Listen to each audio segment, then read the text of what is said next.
Bonjour, cette semaine, Real Economy est en Italie pour explorer ce qui est au cœur de l'économie européenne, les petites et moyennes entreprises, et elle redouble d'efforts pour innover. Dans cette édition, nous discuterons de ce que les PME peuvent faire pour se projeter dans l'avenir avec Emma Marcegaglia, présidente de l'association patronale européenne Business Europe, mais aussi du groupe pétrolier Eni et co-dirigeante du groupe Marcegaglia. Et comme nous sommes dans un pays réputé pour la mode et notamment pour les chaussures, nous nous rendrons dans des entreprises qui font preuve de créativité pour se développer. Nous verrons aussi à quelles nouvelles sources de financement elles peuvent accéder. En Europe, il y a 21 millions de PME, à l'image de cette verrerie. Elles fournissent 85% des emplois, comme pour ces salariés ici. Leur activité fait largement tourner l'économie européenne, dont la taille totale est immense. Portée par les PME, mais aussi les grandes entreprises, l'Europe réalise 20% du commerce mondial. C'est la raison pour laquelle il est si important pour nous tous de comprendre leur fonctionnement, parce que leur bonne santé est un enjeu crucial.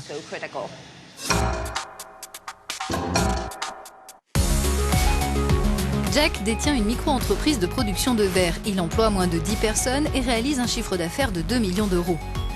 Jack vend son verre à une petite entreprise, celle de Greg, qui fabrique de la mosaïque. Ses bénéfices ne dépassent pas 10 millions d'euros et ses effectifs sont inférieurs à 50 salariés. Greg fournit ses mosaïques à Linda, dirigeante d'une entreprise moyenne qui vend de la mosaïque et du carrelage. Sa société compte 250 employés maximum et son chiffre d'affaires s'élève à 50 millions d'euros. Mais si l'une de ces entreprises est reprise, liée ou en partenariat avec une grande entreprise, ou détenue à 50% par des universités ou des autorités locales, elles peuvent ne plus être considérées comme des PME. Jack, Greg, Linda et d'autres dirigeants comme eux créent 2/3 des emplois en Europe. Les entreprises comme les leurs y représentent 9 sociétés sur 10, créant ainsi de la valeur qui alimente notre croissance. Le tissu économique italien est en grande majorité constitué de micro-entreprises, comme ici au marché aux poissons du Rialto. Elles emploient près de 86% des Italiens actifs. Que ce soit avant ou après la crise, le rythme des créations d'emplois s'est beaucoup ralenti parce que la valeur ajoutée, c'est-à-dire la valeur des biens et des services que les entreprises produisent dans une région ou au sein d'un secteur industriel comme la pêche par exemple, s'est réduite après la crise.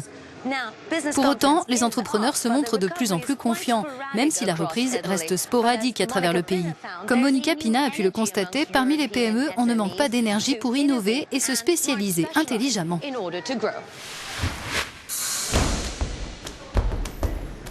La région des Marches porte bien son nom. C'est là qu'est produite une grande partie des chaussures Made in Italy. Les entreprises qui les produisent, elles sont des milliers, sont majoritairement des PME. Elles regroupent plus de 28 000 salariés, soit 28% des actifs de ce secteur au niveau national. Sur ce site de production de chaussures orthopédiques près d'Ancône, la crise a été surmontée en se plaçant sur un marché de niche.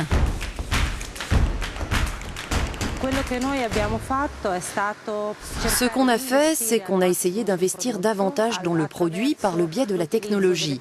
On s'est efforcé de créer un produit qui n'existait pas sur le marché et on s'est concentré sur la personnalisation extrême. Le numérique, comme ce scanner 3D, a permis d'augmenter la rapidité de fabrication et la qualité de cette production sur mesure. Les ingénieurs travaillent sur de nouveaux logiciels visant à améliorer le recueil des données nécessaires à la réalisation de produits adaptés. Nos recherches nous permettent de trouver des processus de production innovants pour transformer une entreprise artisanale comme celle-ci en une industrie. En passant à la production de chaussures sur mesure, cette entreprise s'est ouverte de nouveaux marchés. De quoi avancer plus confortablement sur le chemin de la croissance et de l'emploi. Partons pour Serra dei Conti, à 1 heure d'Ancône. Cette micro-entreprise fabrique des semelles pour Duna, la société de chaussures orthopédiques. Les difficultés économiques de ces dernières années l'ont obligé à faire évoluer sa gestion. Mon entreprise a été frappée par la crise dans le sens où mes volumes de vente ont été fortement réduits.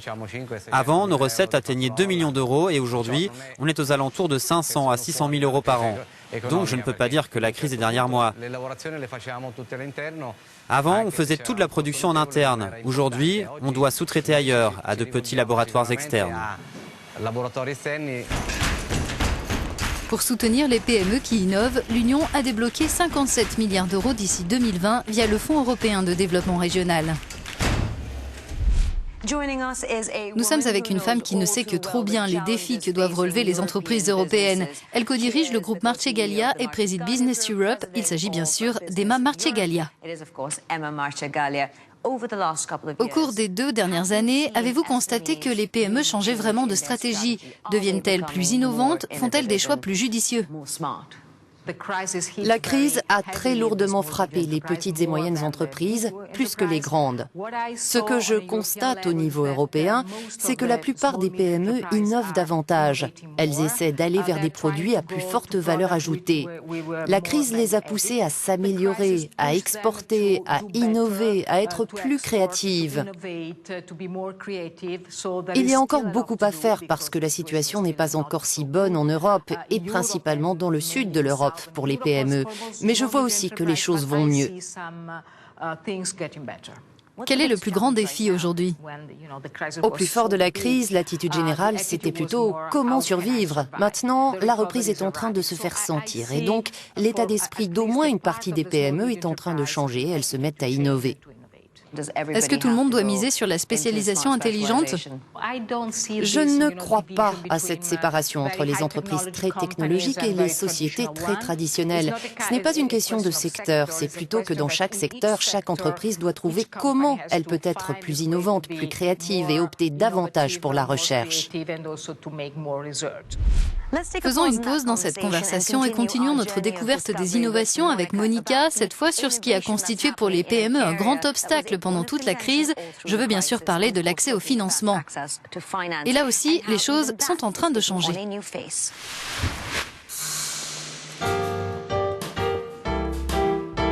Nous sommes dans une Europe faite de PME qui ont besoin d'emprunter pour se développer. Mais comment faire quand aujourd'hui les banques prêtent moins ?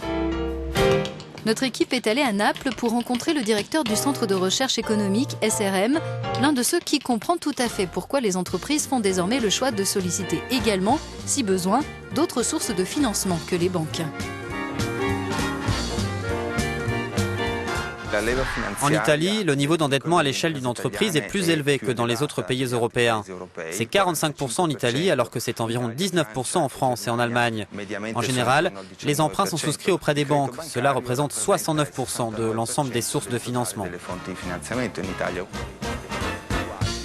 Une relation dépendante et empoisonnée qui a mis à mort de nombreuses entreprises.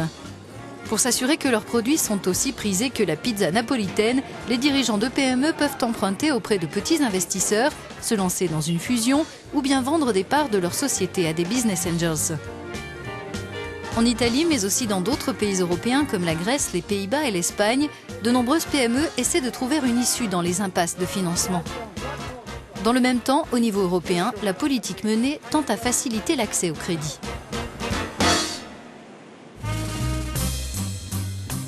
Pour emprunter les nouvelles routes de la finance, rien de tel qu'une promenade dans les rues de Rome avec un spécialiste de la question, le vice-président de la Banque européenne d'investissement, qui rien que l'an dernier a prêté à 290 000 PME européennes les fonds dont elles avaient besoin. L'un des défis de l'Europe en ce moment, c'est d'amener les investisseurs à financer l'économie réelle. On sait qu'il y a une abondance de liquidités et le plus important, c'est que ces liquidités soient dirigées vers les investissements productifs. Il nous faut des règles bien établies. Les investisseurs privés veulent savoir, par exemple, dans le cas de la construction d'une infrastructure, quel est le calendrier et quels sont les coûts. C'est très important que les États membres adoptent les réformes structurelles qui peuvent apporter ce genre d'assurance.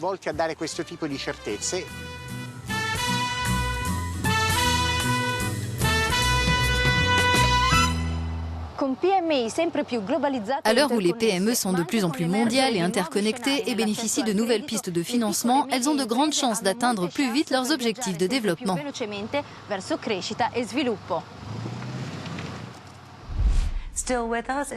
Nous sommes toujours avec Emma Marcegaglia. À propos de business angels, d'investisseurs privés ou de capitaux risqueurs, l'Europe est-elle vraiment prête pour ce genre de méthode de financement ?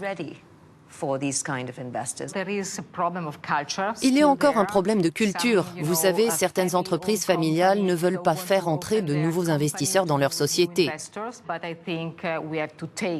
Mais je crois que nous devons prendre ce genre de route. On doit aider les PME à comprendre que l'on ne peut pas vivre uniquement avec des emprunts bancaires. Il faut s'ouvrir aux capitaux privés, aux investisseurs, aux business angels.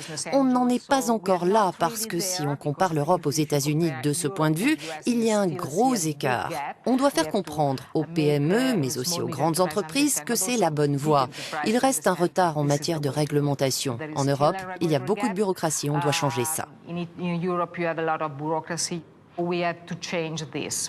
Il y a une attention particulière à ce sujet dans le plan d'investissement de la Commission européenne. Sommes-nous si intéressants en tant que marché ou avons-nous des progrès à faire ? Peut-être qu'il y a quelques mois, beaucoup de monde aurait dit « Non, l'Europe n'est pas si intéressante ». Maintenant, on voit que la vieille Europe a beaucoup de problèmes, mais elle est plus solide comparée aux BRICS, la Russie, la Chine et le Brésil. Notre base est solide. Quand on voit ce qui se passe dans le monde, on comprend que l'Europe est toujours un lieu où on peut investir. De la part des gouvernements, comme on l'a dit, il nous faut des règles qui soient claires, solides, mais aussi du point de vue des entreprises elles-mêmes, on doit être plus transparent, plus ouvert. Pensez-vous qu'il y ait une trop grande dépendance aux banques? Donc doit-on se tourner vers les investisseurs privés pour faire tourner les entreprises? Avec les nouvelles réglementations de Bâle 2 et Bâle 3, je crois qu'il sera plus difficile pour les banques de prêter aux PME. Donc je pense que l'accès aux capitaux privés, au marché des capitaux, deviendra une nécessité. Donc il faut nous préparer à ce changement. L'Europe a beaucoup de problèmes, mais c'est une région du monde solide et c'est le moment d'investir, d'innover, même si la crise a laissé beaucoup de traces. Nous sommes toujours forts et un acteur solide dans le monde. C'est sur ces mots que s'achève cette édition. Merci d'avoir été avec nous et merci de votre attention. À bientôt.